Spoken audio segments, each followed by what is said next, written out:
I, 32 female, am married to my husband, 35, and I have a younger sister who's now 29. My sister got pregnant when she was 18. It was an accidental pregnancy, and she wanted to terminate it, but instead chose to keep it and give it away for adoption.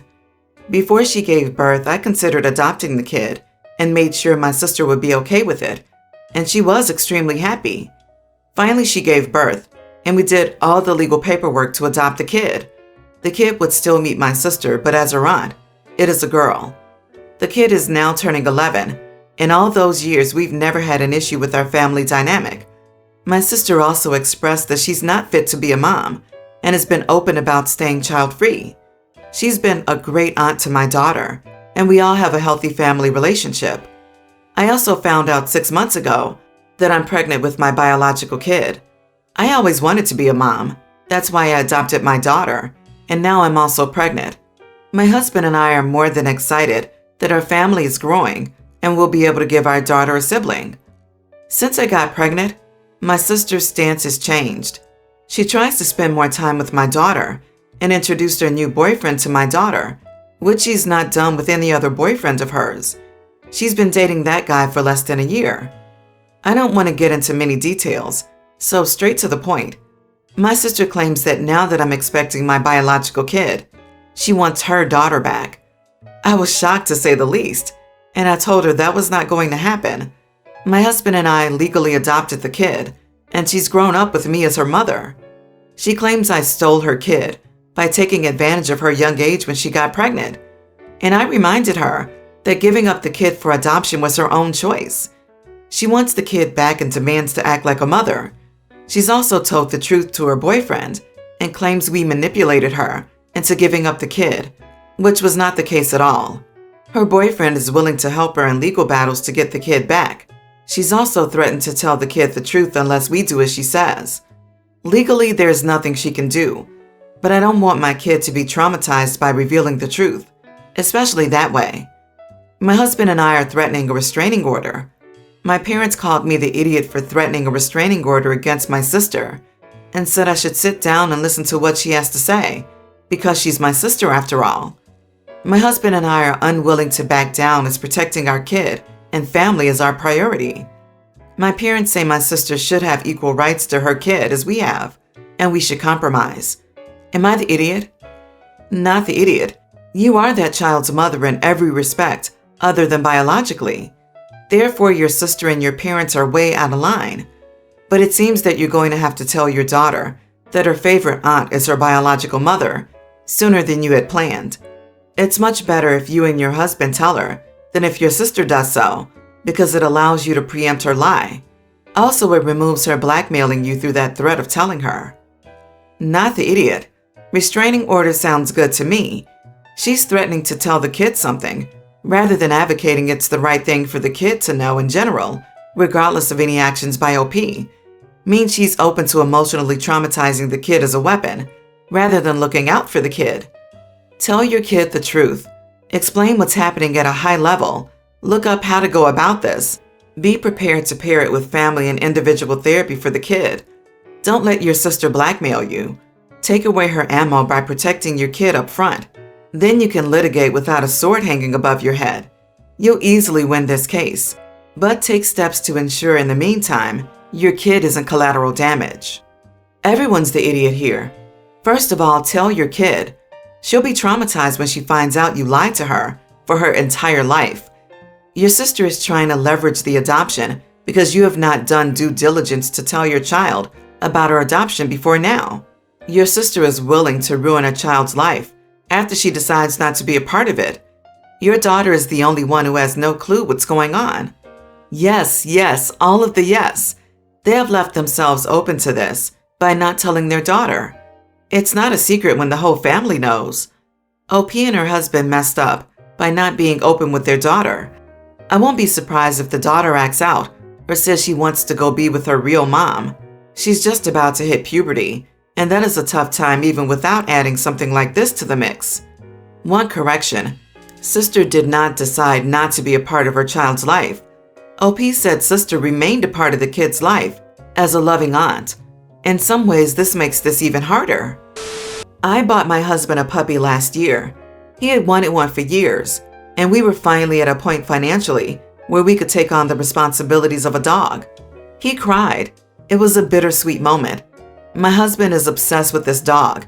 They are the absolute best of friends. Their bond is incredible. Well, my mother-in-law started asking to take the dog on overnight visits, probably 2 months after we got her. She is a lonely older woman, and she was going through a pretty nasty breakup. So initially we said that was fine. We figured she was trying to get some companionship to help her through the heartbreak. Now I can't remember when the flip switched, probably like 4 or 5 months ago, if I had to guess. She starts asking to take her for weekends versus one day. My husband didn't want to do this, but again he agreed because she's lonely, and he knew having the dog there kind of kept her mind off things. She had severe mental health problems before the breakup, but now they are much, much worse. He's a train wreck when the dog is gone, so this definitely was not ideal, but he thought he was helping his mom, and he's a mama's boy, so yeah. Here's where the problem is. Even though she asked to take the dog, she has somehow flipped it around and now thinks that we don't want the dog, despite my husband telling her multiple times that that was his baby and he definitely does want her. So last month she called us while she had the dog and said, "I have a friend who just lost his dog to old age and he's interested in Reba. Would you be open to that? I mean, she is with me a lot anyways." Of course, he immediately said no and told her that she asked for the dog, and not once did he ask her to take the dog. It's his dog, and he doesn't understand why she would ever think he would want to get rid of her. He told her not to suggest it again, and he actually went to pick up the dog that day, despite his mother's protest. We didn't allow her to go back there for like 2 weeks. Well, then she calls crying, saying she needs puppy snuggles. My husband reluctantly let her take the dog for an overnight. Very next morning at 6 a.m., I get a call from her saying, "I have a girl who is willing to pay you $1,200 for Reba." I hang up, go get the dog, and tell her she will not be taking her again. She's trying to say that we don't want the dog, which is why she has her so much. My husband and I have told her multiple times that we do want this dog, and we were simply doing her a favor by allowing her to have company when she asked for her. Now she thinks that we're trying to uproot her mental health by denying her access to her grandchild. Am I the idiot? Not the idiot. This is such bizarre behavior. Is she having money trouble or mental troubles? This is not normal behavior. On the other hand, she claims she needs the dog for her mental health, and on the other hand, she wants to sell it. Could you afford to get your mother-in-law her own dog? Maybe a rescue? She has both mental health and money problems. She is still supporting her ex, apparently. We just found this out yesterday. I think that's why she's trying to sell Reba. I believe she fully intends to pocket some of the cash if she can sell her. I wouldn't get her a new dog solely based on her financial state. Not the idiot. OMG. She is absolutely problematic, and that Reba should never return to her house without you or your husband being there. I don't think she's bad. Like you say, she has a mental health problem, which is definitely complicating the situation. Part of me is thankful that she at least is checking in to see if you want to sell Reba without doing it outright. Like a phew, OMG, thankful. Your boundaries are good, and you should stick to them. I'm a new mom of a baby boy. I'm a stay-at-home mom, so I take care of cleaning, making dinner, and childcare while my husband works at the gas station. Lately, he's been spending too much time in the bathroom and ends up being late for dinner, which is usually ready by 8 p.m. every time. He'd stay gone for over an hour and have me reheat his dinner for him after he complained from being on his feet all day. I didn't like that on top of taking care of the baby, cleaning and cooking, I had to wait for him and reheat his dinner for him. Here's a scary piece of info. He doesn't know how to use the microwave properly and ends up causing several accidents that almost cost us our home in the past. It all came to a head last night. Dinner was ready at 8, but he was taking too long in the bathroom. So I went to feed my son, and my husband came back and sat in the kitchen, asking me to come reheat his dinner while I was breastfeeding in the living room. I said no, I was busy, and he kept insisting. I told him to wait until I'm finished feeding our son, but he complained about being hungry. I got so angry that I said either wait or do it yourself, but he kept calling me. I told him if he asked me one more time, I'd dump his dinner in the trash, but he insisted. So I got up and walked into the kitchen, grabbed his plate, and dumped the food right into the trash can, as he kept saying, "What?" He looked astonished and then said I was crazy. I told him I was busy feeding our son, and it wasn't my fault he didn't show up for dinner when it was hot. I said I was done waiting on him hands and foot, and he could reheat his dinner. He said none of this justifies me throwing away his dinner, and that it wasn't fair that he had no dinner after working all day, and blamed me, saying I need to check myself and drop this passive-aggressive attitude. He got up and we argued some more. Then he stormed off after calling me crazy again. We haven't been talking since the incident occurred, and I feel guilty for acting upon my frustration and anger and in the heat of the moment, and think maybe I should apologize for making him go to bed hungry. How do you screw up a microwave bad enough to repeatedly cause dangerous accidents? The only way I can think of is by doing it on purpose, perhaps as a way to make you take care of him more. Not the idiot, and his weird need for you to take care of him is concerning. How is he trusted with an adult job working with flammables when he can't even figure out how to use a microwave? Something a child could do without potentially burning the house down. All joking aside, well, mostly joking because that is insane. Being in the bathroom for 1 hour is a deliberate choice, since there's no way he's using the toilet all that time. As such, he chooses to be late and disrespect your time, so he can very well reheat his dinner himself. Why is his work pumping gas more valuable than yours looking after your home, child, and dude who can't use a microwave? The part I can't get past is that he wanted you to stop feeding his son? What the actual heck? Next time tell him dinner is at 8, and if he wants his food hot, he can do it then. If he complains, tell him to go back to the 1950s and have one of those housewives reheat his dinner. I, female 20, have a friend, Asher, who is a male to female 18 years trans woman. Our friend group is pretty much all guys and then Asher and myself. So I find Asher clings to me a lot and constantly messages me, which is fine. Asher explained to me that she hasn't had girlfriends since she came out. I have had bad anxiety and am very uncomfortable talking about certain topics that, in my opinion, should be private. I also have bad body anxiety. It takes a lot for me to go clothes shopping in general, even more so with friends because of the pressure to show them what I try on, etc. Asher and I had already discussed this mildly when she asked me what periods were like while we were out having coffee, and I had a panic attack because she was asking intimate questions in public. I quickly explained that I would be more comfortable typing this conversation, but not speaking about it. When we did later discuss it, I went into a bit more detail about my anxieties. I had made plans to go bra shopping by myself, as I desperately needed new bras, and finally had enough money to get a couple. My work suffered from a recent lockdown. Asher was arriving apparently to get my housemate, mutual friend, to teach her something as I was leaving. I said goodbye and went to leave, but Asher asked me where I was going. I said I was going to the shops, and Asher immediately said she would come with me and reschedule my housemate. I tried to wave her off and said I was fine, but she said it'll be a girls' trip. It'll be so amazing. I said I would love to come back to the house and get her in an hour, that this was just my alone time. Asher kept pushing, so I said, I'm really sorry, Asher, but this is private shopping. No idea how else to say it. Asher's eyes lit up and she said, bra shopping?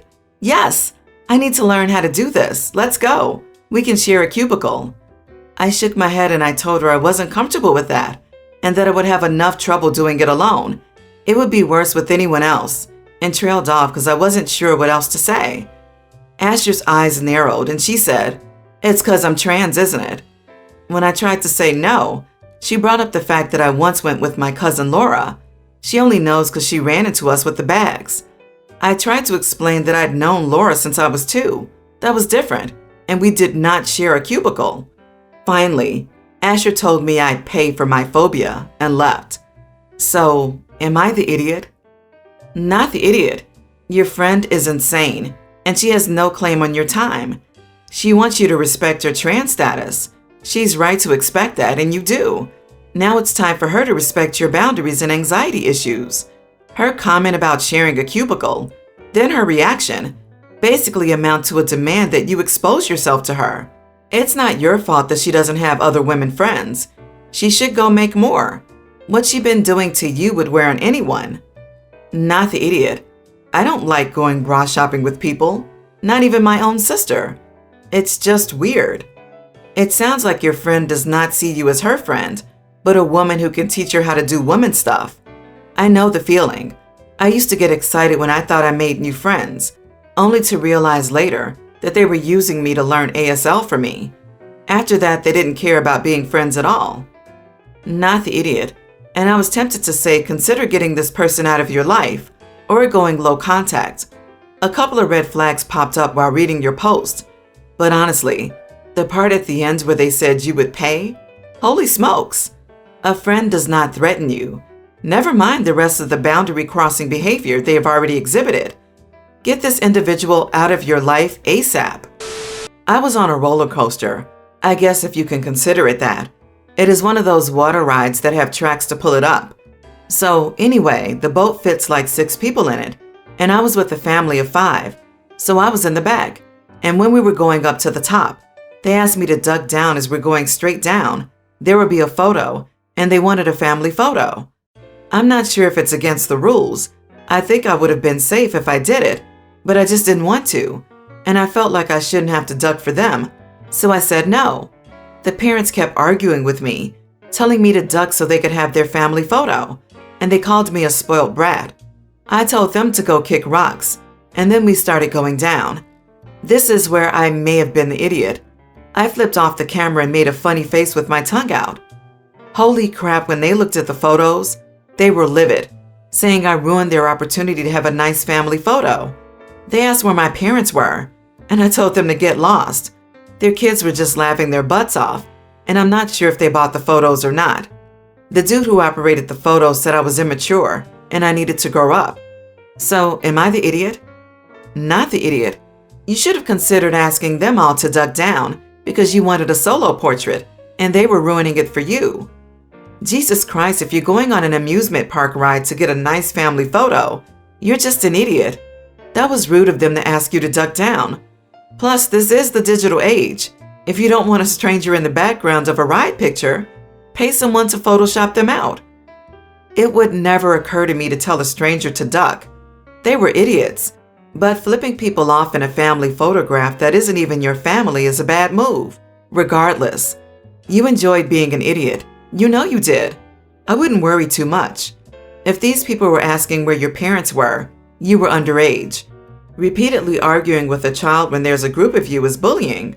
Bullies deserve to be flipped off. Go in peace. You are not the idiot. Everyone's the idiot here. While not obligated to duck, it would have been nice if it wasn't difficult for you.